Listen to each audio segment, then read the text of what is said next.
টাকলার বাচ্চা টাকলা, বাইরে কি হচ্ছে তুই কি জানিস? বাইরে তো বন্যা হয়ে যাচ্ছে, তাড়াতাড়ি ওঠ। কি বলিস, সত্যি নাকি? তাড়াতাড়ি আমি সবকিছু পরে নেই। ওই দেখ বন্যার পানি চলে আসছে। ওরে মা গো, বোকাচন্দ এই নে, বিতু বোকাচন্দ, তোকে তো ভয় দেখালাম, হা হা হা হা। দেখ কালু, সবসময় কিন্তু ভালো লাগে না। আচ্ছা, তোর ভালো লাগার জন্য কিছু রেসিপি এনে দিচ্ছি। এই তো এনেছি, এখন কি ভালো লাগছে একটু একটু? এই নে, খাবার খা।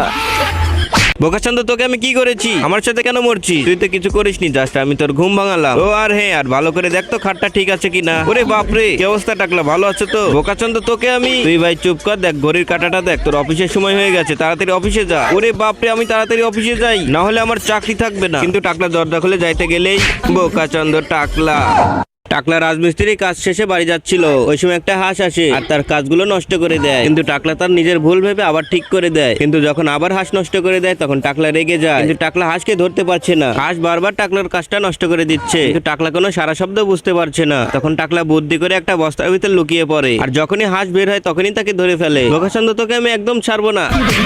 তখন হাঁসকে প্লাস্টার করে রেখে দিয়ে চলে যায়। তোর আমাকে